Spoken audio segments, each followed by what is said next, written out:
The Adidas Predator Freak.1 comes in two different variations, a low cut as well as a mid cut. And somehow, even though this boot has been out for several months, I have not yet reviewed the mid-cut version, which I have here in the latest Superspectral pack colorway that bears a retail price of $250. It's not that different from the low, but it is more similar than the low to that of the laceless Freak Plus, which means that depending on what you're looking for, you might actually prefer the mid over the low-cut Predator Freak.1 if you must have a Predator with a lacing system. So I'm going to talk about exactly what the differences are. We'll go over all the details of the mid-cut Freak.1 and of course take a look at how they fit and feel on feet. So if you're interested in learning more, please stick around, watch the entire review, and if you're interested in a pair for yourself, you can click the first link down below or the little pop-up in the corner of the screen. That's going to take you to the review page on my website where you'll find buy it now links with exclusive SR4U coupon codes where you'll be able to pick these up below their normal retail price. As always, if you guys do end up enjoying the video, please don't forget to support it with a like. That helps me out a lot. And I've also noticed that a lot of you guys who watch these reviews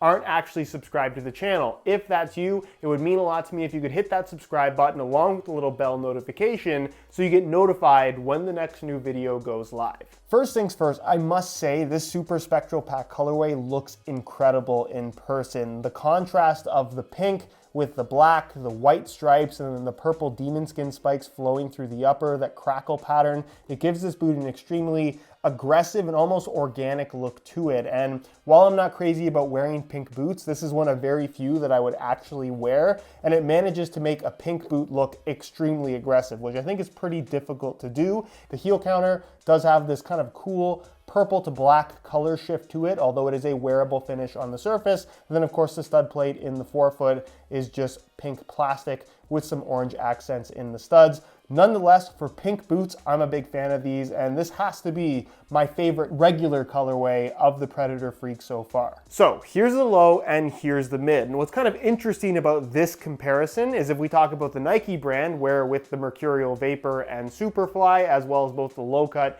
and mid cut version of the Phantom GT, sometimes the argument between low and mid is simply down to price, because the low cut variants are $25 less expensive. Not the case here with the Predator Freak.1.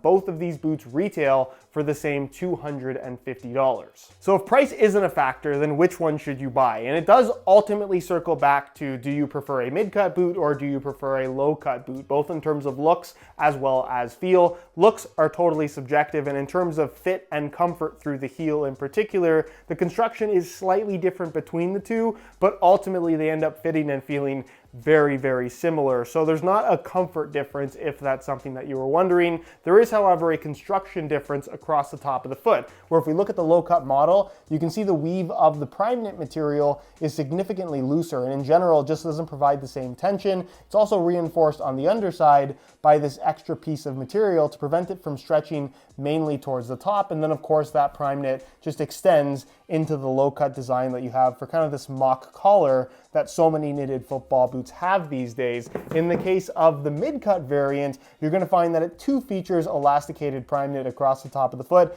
but it's a completely different weave and under significantly more tension, very similar to what you're going to find on the laceless plus model, but of course with the lace holes and minus the extra reinforcement in the lining of the upper along the side. So as far as whether or not you can wear this boot without the laces, sure you can. The lockdown is going to be, I would say, not far off what you're going to get from the Freak Plus, but in general, if you're buying a Freak.1, whether it's a mid or a low, I would strongly recommend wearing them with the laces. Something else you'll notice as a difference is, of course, the back, which is extended very, very high with all of this extra material that effectively has nothing to do with the fit. This is purely cosmetic. And if we do compare it to the Freak Plus, and I'll just have them all side by side here so you can see the difference in height collar, or collar height.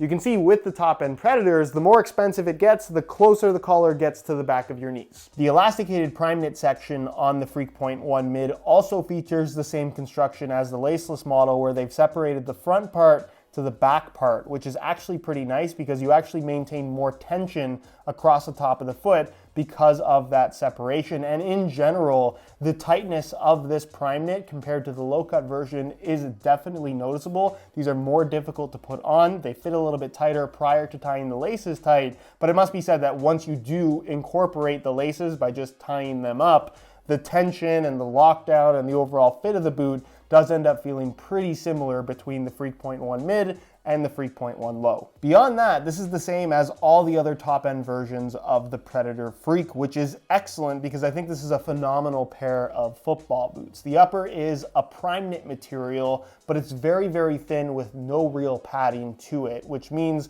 that the touch on the ball, based on how the upper feels in your hand, you'd expect it to be very barefoot and raw, which it is to an extent, but of course the signature feature of the Predator is the demon skin spikes running throughout the entire upper. This, of course, being Demon Skin 2.0, an evolution of what was found on the Predator 20, and actually the same composition as well as the same style of spikes that you're going to find on the Plus model, which wasn't the case with the previous generation. What these rubber spikes do in terms of modifying the touch on the ball is, one, provide a ton of extra grip, more so than any other football boot currently available by a long shot. Takes a little bit of getting used to, and if you don't like having a lot of extra grip on the ball, then I would strongly recommend against buying a Predator 20 or a Predator Freak, because you're probably not going to like it. But in terms of having that extra grip, especially for shooting free kicks, if you like to curl the ball, that extra grip is very much appreciated. And for those like me that were big fans of the power boot era with all of the rubber striking elements, which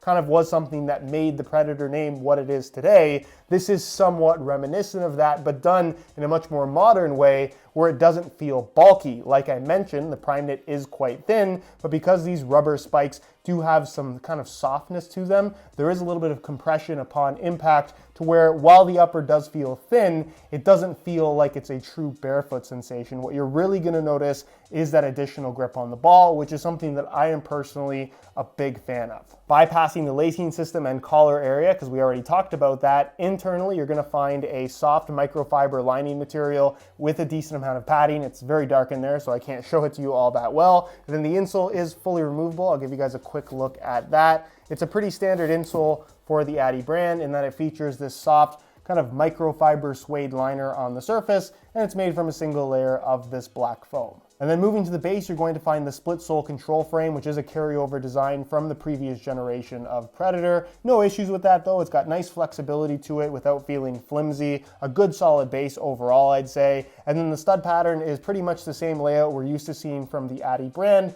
A little bit on the aggressive side with some kind of bladed style studs through the heel. The studs in the forefoot are more trending towards conical, I would say. So it's not the most aggressive stud pattern on the market. Certainly not as aggressive as the bladed TRX layouts that we used to get on the Predator series, and I know a lot of people would love to have back. But in general, I would say it gets the job done, but it's not a standout in terms of overall traction on natural grass playing surfaces. And then when it comes to weight, you might be wondering if the mid-cut version weighs significantly more than the low, and the answer to that question is no. In a size 9.5 US, you can see that the boots weigh in at 8.7 ounces, the equivalent of 247 grams, which is roughly 0.4 ounces or 10 grams more than the low cut variation. Is that overly significant? Not really, because both boots are still over the 8 ounce mark. In general, the Predator line is not exceptionally lightweight, if that's the type of feel that you're looking for. But for me, if you are trying to decide between the low cut and the mid cut versions of the Pred Freak.1, I don't think that the weight should be a deciding factor. So here they are on feet, and I have to reiterate how good this colorway looks in person. I'm not even a fan of pink boots, but I'd be happy to wear these. And I have them paired up with some black Pure Grip Socks Pro, which for those that don't know, is my own brand of grip socks. This new Pro variation just came out. It features an updated material that feels fantastic, and they're available for just $16.99 a pair in either black or white. If you're interested in trying out a pair for yourself, the website to go to is puregripsocks.com, which of course will be linked down below. Now, as far as fit and feel is concerned, like I said with the mid-cut variation versus the low, these are going to be tighter across across the top of the foot because of the way they did the elasticated prime knit, but through the heel, it's pretty similar. I guess the opening ends up feeling more open once the boots are on because of how this collar kind of curls away from your Achilles tendon. So I guess if you often struggle with chafing in this area of the heel, perhaps the mid-cut variation might be a little bit better for you because of the way that the collar is shaped.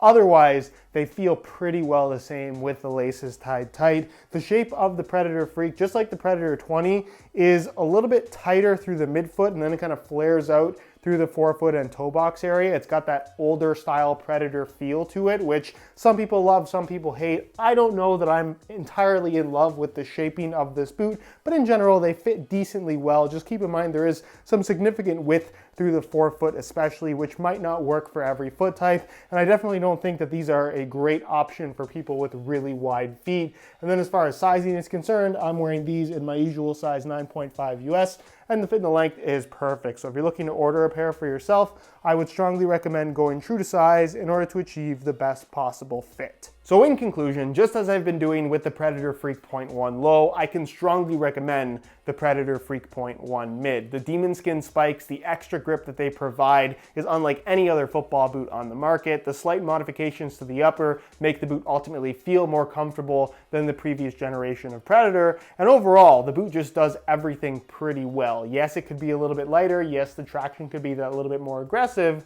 but it's extremely well-rounded. And like I said, super unique when it comes to feel and performance characteristics. As far as the mid versus low argument is concerned, if you like having a little bit of extra tightness across the top of the foot, and or you just like the look and feel of a mid-cut collar, that's really the distinction between the mid-cut and the low-cut version of the Freak.1. It's totally down to personal preference. There is certainly no bad choice between the two. And like I said, they're just really good football boots. Anyways, guys, that's it for my review. Hopefully you enjoyed the video. If you did, be sure to support it with a like. Again, if you're interested in a pair for yourself, first link down below, go ahead and check that out. If you have any questions, as always, feel free to leave them down below in the comment section, and I'll do my best to get an answer out to you as soon as I possibly can. If you're not subscribed to the channel already, make sure you hit that subscribe button along with the little bell notification so you get notified when the next new video goes live. You can find all my social media information linked down below in the description as well. And other than that, guys, thank you so much for watching, and we'll see you in the next one.